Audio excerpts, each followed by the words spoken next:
importantes ali no meio da semana. O São Paulo empatou em 0-0, no fim está dentro dos planos, né, Arnaldo? Empatou, não perdeu um jogo, jogando com um monte de reservas e tenta aí acelerar o processo para ver se com quem ele pode contar no meio da semana. O que esse jogo, esse 1-1, impacta nesses jogos do meio da semana, para um e para outro? Palmeiras e Flamengo? Eu acho... Pode botar o São Paulo na conversa. Exato, são os 3 times envolvidos nessa questão da Copa do Brasil. O Atlético Paranaense, que é o 4º time, foi a Fortaleza com o time inteiro reserva, até porque Fortaleza à noite para jogar em Curitiba contra o Flamengo na quarta-feira. Então o Atlético adotou a mesma estratégia do São Paulo, mas era muito mais previsível a estratégia do Atlético do que a estratégia do São Paulo. Foi pela primeira vez um time inteiro reserva, inclusive o goleiro. Quando você troca o goleiro, aí é um time inteiro reserva, né? Jogou o Jandrei e não jogou o Rafael. Acho que tem 2 explicações aí. Não é só a questão do jogo com o Palmeiras. Eu acho que para jogar com o Bragantino em Bragança, o Bragantino descansar a semana inteira, precisava ser um time 100% fresco. Fresco, mas no sentido mais vitalidade possível. O time do Bragantino era o melhor time... É o melhor time depois da parada, é o time que tinha enfiado 4 no Flamengo, vencido o Corinthians na Arena Corinthians, metido 7 no Taquari, um dos melhores ataques do campeonato e ficou no 0-0. Então a estratégia do São Paulo deu certo, até porque o São Paulo conseguiu equilibrar muitas vezes o jogo. A não ser no começo do segundo tempo, que o Bragantino foi muito bem, pressão absurda. E aí, aos 15 minutos, o Dorival faz uma tripla alteração que reequilibra o jogo. E aí você começa a tirar algumas coisas, né? O Belém não podia jogar, o cara vai no sacrifício e acaba virando melhor em campo, mesmo tendo que ser substituído por Cãibras. O David era um bagre, daqui a pouco fez a jogada do gol do Fluminense, fez a jogada do gol do Palmeiras, começou o jogo e jogou direitinho. Então você vai ganhando, o Michel Araújo voltou. O São Paulo vai... Pato estreou, rapaz, Pato estreou. Foi uma parte final do jogo. Veja bem, o Pato entra ao mesmo tempo do Arboleda. O Arboleda entra, não era para entrar porque o Belém sentiu cãibras, não conseguia mais. O Pato, ele entra num momento do jogo em que o jogo está 0-0 completamente indefinido. Para colocar o Pato num jogo desse era necessário ter a mínima confiança que ele suportaria 15 minutos. E ele suportou, dominou a bola, não sei o quê. Então o São Paulo vai ganhando mais opções para esse momento crucial da temporada. Agora, se isso vai ser visível na quinta-feira, depende muito da recuperação, sobretudo do Luciano e do Caleri, né? Porque talvez o São Paulo sinta essa oxigenação, e não é a janela de contratação, é a janela do departamento médico. A janela do São Paulo é a janela do departamento médico, a gente vem falando sobre isso. O Pato é a contratação única, que aliás veio do departamento médico, depois de se recuperar meses, treinando normalmente, Wellington, Erisson, Moreira, Thales. Você passa a ter, se passar pelo Palmeiras, condição de lidar com frente tripla, né? E acho que o São Paulo vai tendo essa perspectiva. Para quinta-feira vai depender muito dos seus principais jogadores, né? O que eu acho que o Dorival tentou fazer em Bragança era não arriscar outros principais jogadores, porque ele já tem 3 dúvidas, né?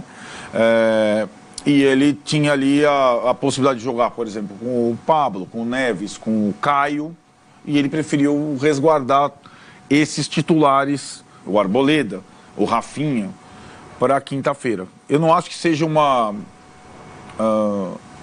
coisa que possa ser reaplicada em outros jogos. Tantos reservas, o goleiro reserva. Para mim era uma situação específica, para essa semana. Deu a entender isso. O Massa, o Palmeiras vai mudar o leme para as Copas, considerando que está agora a 12 pontos do líder? Ele já fez isso, né, contra o Atlético Paranaense. Não é uma informação, não é uma... Até o jogo contra o Flamengo... Essa era uma boa pergunta também, né? Desculpa. Pode falar. Não, essa era uma boa pergunta a ser feita também. O silêncio não... enfim, mas até o jogo contra o Flamengo, até entendo que essa talvez seja uma posição estratégica de não falar abertamente, mas... sim, mas de justificar... Na aparência, né? O que foi feito na aparência? Você precisava poupar e você foi jogar com 8 jovens não titulares lá contra o Atlético Paranaense, e o time foi bem, jogou bem. Então eu não tenho dúvida que contra o Inter, com 10 pontos de vantagem, 12, né, agora? Não é isso? 12. 13, 10 é 12. pro Flamengo, né? Isso. E pro Grêmio. Com 12 pontos de vantagem pro Botafogo, contra o Internacional, vai ser o time que foi contra o Atlético Paranaense. E não precisa falar. Vai estar claro. Por quê? Porque quarta que vem tem um Atlético Mineiro. Na outra ainda, né? Então, aí eu errei. Então, é possível que ainda... Então, esse final de semana é uma... Então, mas como o jogo contra o São Paulo é quinta-noite e o jogo contra o Inter domingo à noite, como é tão curto o elenco e se você perde outro jogador machucado, é possível que domingo contra o Inter seja mais uma mescla, entendeu? Cara, tem um foco, uma preparação muito grande para o jogo de quinta-feira, sabe? Tem coisas que não são ditas, mas a gente percebe quando a gente está muito ligado a uma instituição, né? Cobrindo o dia a dia, fazendo o dia a dia, a gente percebe os sinais, né? Então, os sinais são claros, que existe um foco, uma preparação a ponto de algumas pessoas estão dizendo o seguinte: a semana termina quinta-feira depois do jogo contra o São Paulo. Tem muita gente que... Tá o foco. Tá o foco em cima desse jogo. O jogo contra o Flamengo não podia ser um jogo a ser desprezado, né? Por causa de todas as circunstâncias, por ser o Flamengo, né? E o jogo, cara, ele mostrou exatamente o que tem sido o Palmeiras. Foi assim na final da Libertadores, cara. Quando o Palmeiras faz 2-1, ou fez 1-0, o que o Palmeiras fez? Viveu de contra-ataque. Sábado, a mesma coisa. É uma característica, inclusive, do treinador do Palmeiras. Tá? Ele faz o que for possível para o resultado. Pouco importa se é 1-0, 2, 3. Agora, você precisa aproveitar as chances para fazer. Quando você se coloca ali, não pode devolver 14 bolas para o adversário ou ficar amarrado como ficou contra o São Paulo, quando o São Paulo muda Caleri e Luciano e o João Martins fica pensando no sistema. Ali ele tinha que mudar o time, ele tinha que colocar o Luiz Guilherme, ele tinha que trazer o São Paulo para o campo de defesa, porque você tem no São Paulo, o cara tem que ter conhecimento disso, e eles têm, eles são muito inteligentes. Que o São Paulo perde o jogador o tempo todo. Você está no mata-mata, você perde seus 2 principais jogadores, um você muda porque tem cartão, e você espera até 30 minutos, você espera tomar o gol para mudar? Não, aí tem o que é na arte da guerra, a imposição mental. É você virar a expectativa do jogo. Como ficaria o Morumbi se o Palmeiras nos primeiros 20 minutos estivesse pressionando o São Paulo lá, o São Paulo sem Luciano e Caleri? Ficaria gelado, claro. É óbvio, qualquer torcida se comportaria desse jeito. Pô, nós perdemos 2 caras, um monte de contusão, 12 desfalques e ainda os caras não voltam pro segundo tempo. Aí agora como vai ser? Não, o Palmeiras se posicionou lá atrás, né? E falou, uma hora a bola entra. E entrou, bateu na cabeça do Luan e entrou, né? Então, esse trabalho para quinta-feira está sendo feito... independentemente do Campeonato Brasileiro, tendo o Botafogo ganhado ou não, mas a gente vai ver contra o Inter e a sequência do Palmeiras no Campeonato Brasileiro como vai ser. E nesse aspecto, o São Paulo, considerando que jogou com o time reserva no fim de semana, também o resultado foi excelente. Tá pensando que a semana acaba, com uma diferença que o São Paulo não tem o brasileiro. Né? Tem uma grande diferença nesse aspecto, como assim falou. O Palmeiras, por tudo que foi feito desde o jogo do Atlético Paranaense, Castanheira, Abel, etc. De fato, ele concentra muito. Do Castanheira, não. Não, o João Martins. Castanheira é o outro. Desculpa. Castanheira está comportado. João Martins. O carequinha, o Castanheira. Porque o Castanheira pode ser alguma opção. O Palmeiras, de fato, acho que a frase do Mancini é emblemática, porque talvez o São Paulo não acaba na quinta-feira. É curioso chegar a uma situação em que a responsabilidade do São Paulo é menor e ela está sendo tratada dessa forma. Porque o estilo do comando do São Paulo é esse, o estilo do comando do Dorival. Não estou falando institucional. Institucional, o estilo do São Paulo é aquela coisa, tá, compõe, vai lá, tal. O Dorival tem diluído isso, ao mesmo tempo dando confiança. Confiança. Agora, o São Paulo foi eliminado pro Palmeiras na quinta-feira, não vai acabar o mundo. Pro Palmeiras talvez acabe. O Palmeiras está jogando uma tensão nas últimas semanas nele mesmo muito grande. Então esse aspecto emocional do jogo, ele nunca pode ser descartado.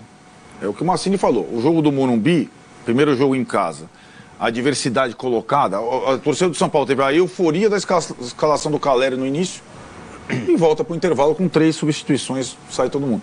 Ali você tem que ir lá torcer a faca e acabar. Mas não acabou. E agora muda. Aí começou tudo o que aconteceu. O São Paulo vai leve. Não quer dizer desconcentrado. Porque se for desconcentrado, perde o jogo no início, aí acabou. Como foi várias vezes o Palmeiras em duelos com o São Paulo no Allianz Parque. A estratégia do Palmeiras sempre para jogar com o São Paulo e com os principais adversários no Allianz Parque é a pressão inicial para fazer o gol logo no início. O São Paulo ele tenta protelar os jogos. E conseguiu fazer isso recentemente algumas vezes. Tinha perdido um pouco isso naquela série de derrotas do Dorival. Ou série, né? Até algumas vitórias, aquela do Atlético Paranaense, tomar gol antes de 10 minutos. O confronto com o Palmeiras no Morumbi. 10 minutos, a pane lá do... Perceba o que aconteceu do jogo do Morumbi para cá, com o São Paulo e com o Palmeiras. Né? O jogo do Morumbi, pênalti 2 minutos, revertido, 10 minutos, 1-0 Palmeiras. O São Paulo já... Aquilo lá é o que o Dorival abomina, é descontrole do jogo emocional e tal, e que ainda foi, digamos, a cerejinha, o arboleda, ainda quando o São Paulo tinha, enfim, conseguido retomar a confiança no jogo, teve um erro individual, acabou o jogo. Esse tipo de erro mata um confronto eliminatório. Agora, eu acho que o São Paulo vai num lugar onde é muito difícil jogar, mas consistente fisicamente, mentalmente, e vai depender muito da resistência dele no começo da partida, que o Palmeiras vai fazer o que sempre faz, tentar o gol no início. A chance do São Paulo, eu acho, é protelar o jogo, é protelar o 0-0, é protelar o 0-0 e passar atenção para o Palmeiras, para a obrigação do Palmeiras reverter o placar. Nas outras vezes o Palmeiras conseguiu, muitas vezes, definir essa história antes mesmo do intervalo, né? E mesmo no jogo do ano passado da Copa do Brasil, foi assim que aconteceu, o Palmeiras conseguiu.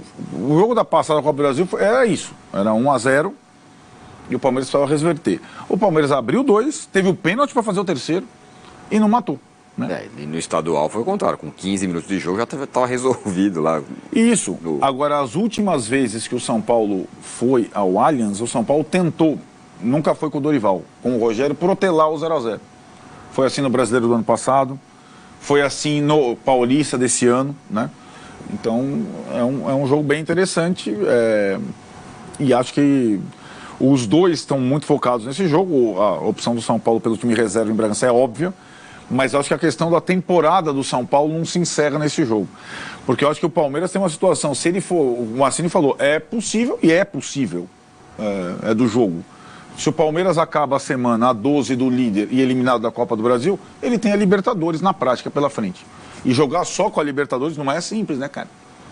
Não é, né? Mas nesse aspecto, Massini, tudo bem, é verdade, mas... O Gustavo Soler, nosso companheiro da Rádio Bandeirantes, informa que o Abel Ferreira foi absolvido pelo STJD pela discussão com o Calleri no dia 11 de junho. O Zé Rafael vai ser julgado ainda agora à tarde, pelo que falou que o jogo contra o São Paulo lá, perguntado, deu entrevista dizendo que o Palmeiras foi roubado. E ainda há outro processo contra o Abel pela Copa do Brasil referente ao jogo do dia 31 de maio. Então, Fortaleza e Palmeiras, a expulsão. É possível que não tenhamos o Zé Rafael na quinta-feira também. Tem o julgamento do Zé Rafael. O julgamento do Zé Rafael. É hoje. Já saberemos. Mas só por questão, não pela questão física, como você disse, ele está pronto. Não. Pela questão disciplinar aí. Mas é uma boa notícia para o palmeirense, né? Pelo menos de um que parecia o caso mais grave, ele está absolvido, né? Na verdade, não é, depende, né, do ponto de vista, não é o caso mais grave, que o Abel não foi expulso pela discussão do Calleri. Tem razão, é verdade. O julgamento do Fortaleza é pela expulsão. Então tá aí, né, galera, o empate em Bragança aí, primeiramente, todos os créditos aí pra Band Esportes aí, programa G4, todo dia, meio-dia, galera. Eu gosto muito aí do Arnaldo, do Massini, do Tirona. A Marília tá de férias, né? Mas já ela volta aí, então todo dia aí, meio-dia, link na descrição aí do canal do Band Esporte. Valeu todos os créditos aí pra Band Esporte. São Paulo botou o time reserva em Bragança, né? Já de olho no Palmeiras na quinta. E a pressão é toda do Palmeiras, cara. Eles empataram com o Flamengo, a torcida não tá em paz com o time. O Abel, né, tá reclamando muito com a CBF. O Palmeiras vive num momento meio ruim, né? E o São Paulo tem que fazer aproveito disso. O São Paulo ganhou o primeiro jogo, o São Paulo tá mais tranquilo, tá tranquilo no Brasileiro, tá bem no Sul-Americano. Então, o São Paulo vai sem pressão pra esse jogo. Então, dá pro São Paulo usar isso a seu favor, né? O São Paulo tem que fazer de tudo pra cadenciar o jogo, não acelerar o jogo, né? Porque o Palmeiras joga muito bem na grama sintética. Então, é isso. Empate ótimo no Nabizão, né? Na Bia Bichedi, com o time reserva, né? Poucos times vai conseguir ganhar do Bragantino lá ou empatar, e o São Paulo conseguiu com o time reserva. Estreia do Pato, deu umas canetinhas lá, a torcida gostou. Acho que é isso. Se inscreve no canal, deixa o like, comenta pra vocês aí, galera. Se inscreve mesmo aí, deixa o like pra chegar pra mais São Paulino aí, pra gente crescer essa comunidade aí. Valeu? É nóis. Vamos, São Paulo!